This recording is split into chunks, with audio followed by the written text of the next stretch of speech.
आज पीर फकीर समन संत मान्यवर साहब काशीराम जी का जन्मदिन काफी समण लोग मना रहे हैं। और रोना इस बात का है कि सब अलग अलग मना रहे हैं। तो क्या मना रहे हैं? बातें साहब काशीराम जी की कर रहे हैं और काम काशीराम जी साहब का उल्टा कर रहे हैं। इसको स्वीकार भी नहीं कर पा रहे हैं। एक अरुण चौधरी करके साहब काशीराम जी के साथ में काम किए हैं। दिल्ली में रहते हैं, अशोक विहार में पढ़ाते थे उस समय। उनके साथ रहे, उनके साथ कमरे में भी रहे, कुछ घटनाएं वो बताते हैं।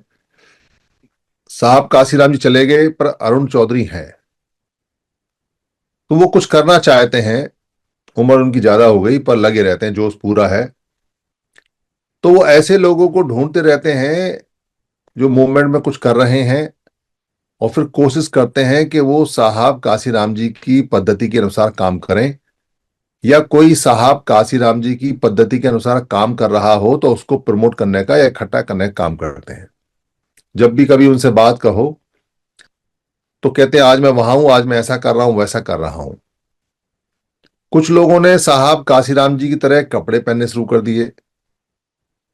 कुछ लोगों ने साहब काशीराम जी की तरह कहा कि मैं शादी नहीं करूंगा। कुछ लोगों ने कहा कि हम शादी करेंगे, बच्चे पैदा नहीं करेंगे।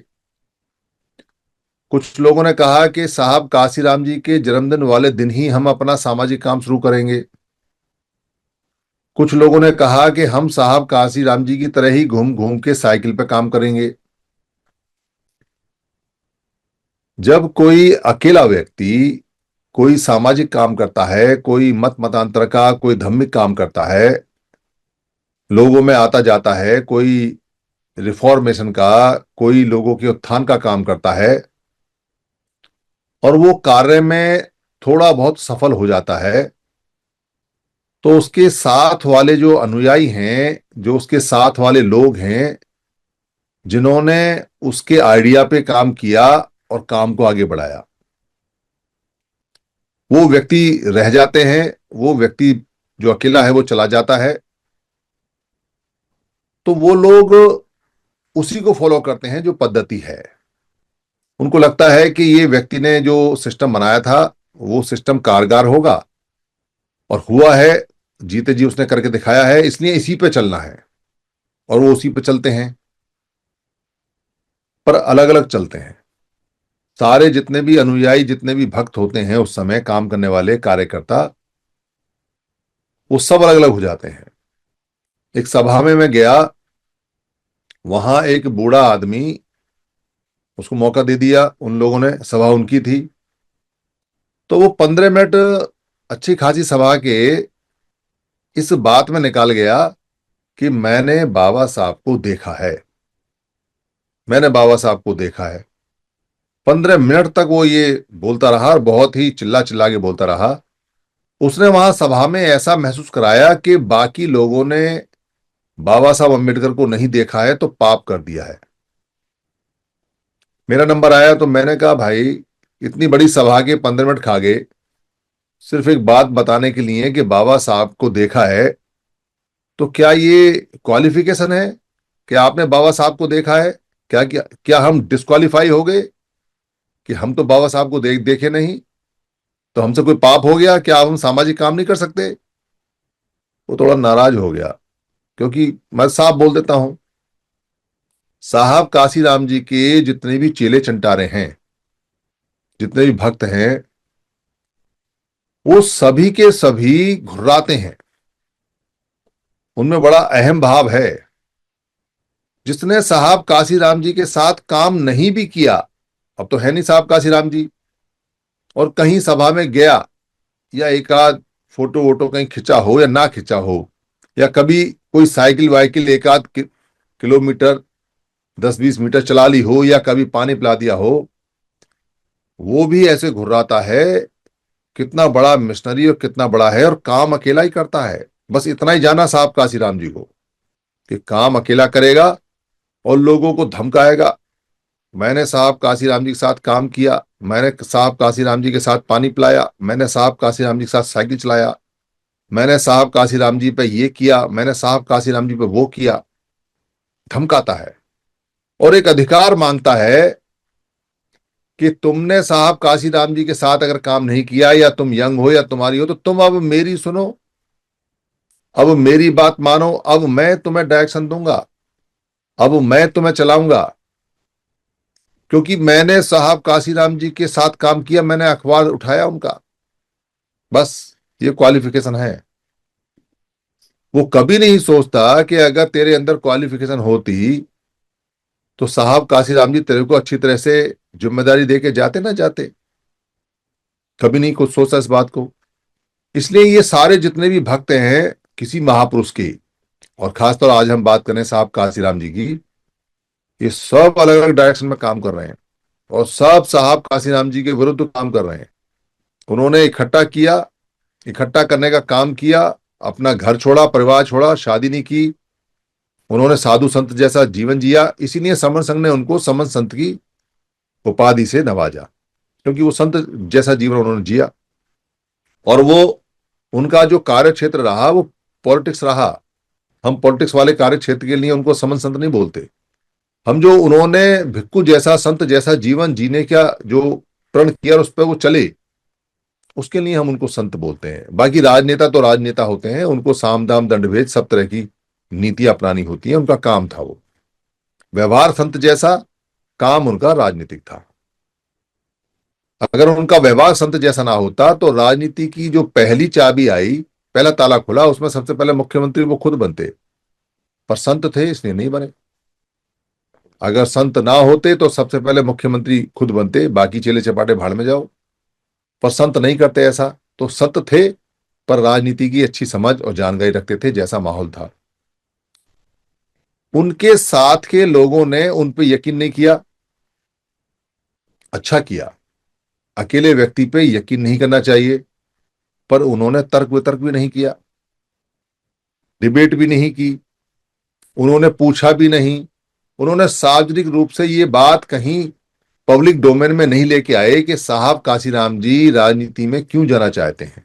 अब उन्होंने क्या देख लिया, क्या समझ लिया कि उनको लगा कि राजनीति में जाना चाहिए, बाम सेफ अपना काम करे, करती रहे, बाम सेफ को छोड़ना चाहिए, राजनीति में आगे बढ़ना चाहिए।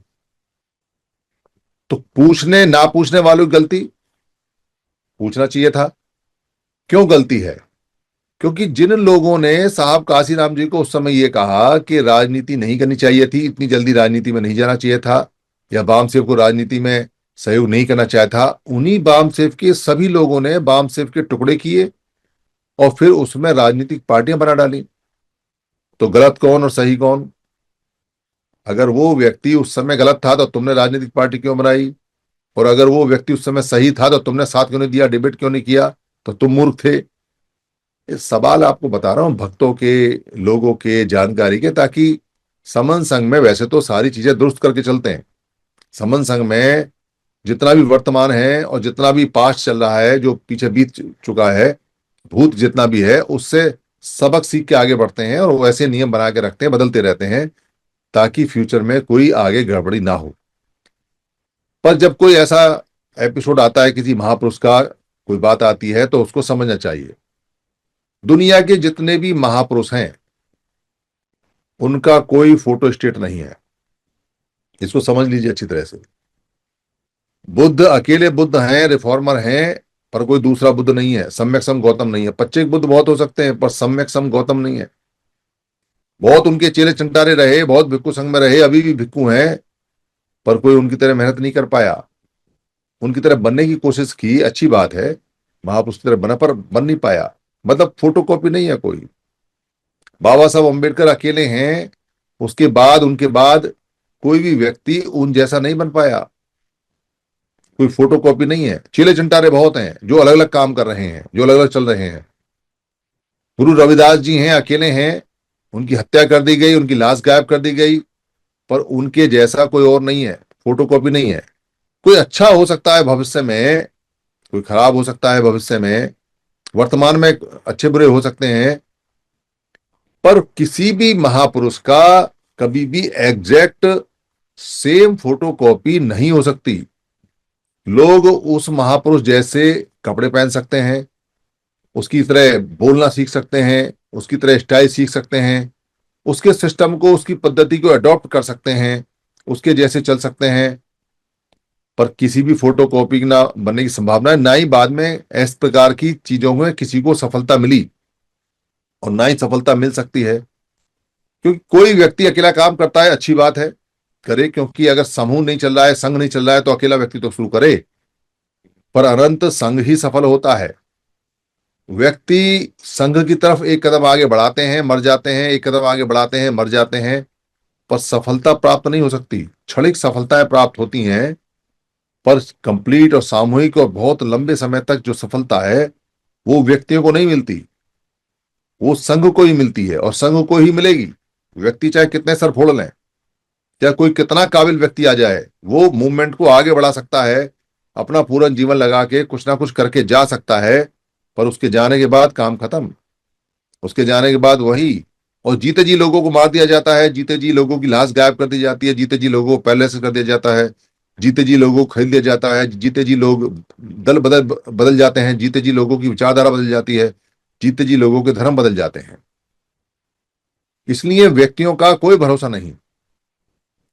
यही कारण है कि साहब काशीराम जी के जाने के बाद जो उनके चेले चंटारे जितने भी हैं ये सारे उन्हीं के चेले चंटारे जो घूम रहे हैं। पब्लिक यकीन नहीं करती, और जिसको सौंप के गए सारा तामझाम उस पर भी यकीन नहीं करती। व्यक्तियों पे यकीन खत्म। व्यक्ति अपनी इच्छा से काम करना शुरू करे, अपना यकीन बनाए, अपना भरोसा बनाए, अपनी प्रतिज्ञा करे, साधु संत जैसा रहे, लोग यकीन कर लेंगे, कुछ काम आगे बढ़ेगा, पर परिणाम नहीं आएगा, ये ध्यान रखें। परिणाम नहीं आ सकता। कोई कहे कि साहब काशीराम जी ने बहुत काम किया, अच्छी बात है, काम किया, हमने संत बनाने का उनका पूरा पूरा संघ से अनुमोदन कराया और वो समन संत बने, पर काम पूरा नहीं करके गए, और काम पूरा हो भी नहीं सकता। उनके जाने के बाद काम बंद, काम खत्म। अब ढूंढो किसी और को। तो ढूंढने की जरूरत नहीं है। अगर व्यक्ति को ढूंढोगे तो फिर मात खाओगे, फिर व्यक्ति को ढूंढोगे फिर मात खाओगे, फिर व्यक्ति को ढूंढोगे फिर मात खाओगे। व्यक्तियों में यकीन करोगे, पिटते रहोगे। संघ में यकीन करोगे, पीटते रहोगे। जो लोग आज पीट रहे हैं वो संघ में हैं, और जो लोग आज पिट रहे हैं वो व्यक्तियों में हैं, संगठनों में हैं, टुकड़ों में हैं, टूटे हुए हैं, और बात करते हैं महापुरुषों की, और महापुरुषों को समझते नहीं। संघं शरणं गच्छामि, संघ की शरण में जाता हूं। क्यों कहते हैं संघ की शरण में जाते हैं? कहना कि मेरी संघ में आना, अहं शरणं गच्छामि करो ना, मेरी शरण में आओ, ऐसा कोई नहीं कहता। संघं शरणं गच्छामि समझते नहीं, और जो समझते हैं वो ऊपर पहुंच जाते हैं। इसलिए आज जो समन संत मान्यवर साहब काशीराम जी का जो जयंती है, उस पर इस बात को समझना चाहिए। उन्होंने अपनी जीवन पूरा संत जैसा दिया, परिणाम आया, पर कंप्लीट परिणाम नहीं आया, इसको स्वीकार करना चाहिए। जितना आया उससे आगे बढ़ना चाहिए, और चेलों को इकट्ठा होना चाहिए। अगर अपने संत को, अपने मान्यवर को, अपने काशीराम जी को श्रद्धांजलि देनी है और उनमें यकीन किया है, तो उनको यकीन करो इस बात के लिए कि जब तक सारे इकट्ठे नहीं होंगे, जीतेंगे नहीं। दुनिया इधर से उधर हो जाए, जीत नहीं सकते। चाहे कोई कितने ही महापुरुष आ जाए, चाहे कोई कितने ही संत आ जाए, चाहे कुछ भी आ जाए, रहना पड़ेगा इकट्ठा। ये सनातन नियम है। ऐस नियम सनातनो, ये जो नियम है, ऐस विनय सनातनो, ये सनातन है, मतलब निज से लेकर अंत तक का है। ये बदल नहीं सकता दुनिया के अंदर। जीते वही हैं जो इकट्ठे हुए हैं, और हारे वही हैं जो इकट्ठे नहीं हुए। बहुत लंबे समय तक अगर जीवित रहना है, जिंदा रहना है, जीतना है, तो इकट्ठे होने की शर्त को पूरा करना ही पड़ेगा। इसलिए आज के दिन सभी मान्यवर साहब के चेलों को एक चेतावनी है कि अगर अपने संत को मानते हो, नाम लेते हो, तो तुरंत इकट्ठे हो जाओ, और अगर अपने संत को नहीं मानते हो तो उनका झूठा नाम लेना बंद करो। कोई फायदा नहीं है। मेरी किसी बात से अगर किसी को कोई हानि हुई हो, तो मैं संघ से माफी चाहता हूं। संघ मुझे माफ करे, संघ मुझे माफ करे, संघ मुझे माफ माफ करे। संघं नमामि, संघं नमामि, संघं नमामि। श्रवण संतों को वंदन।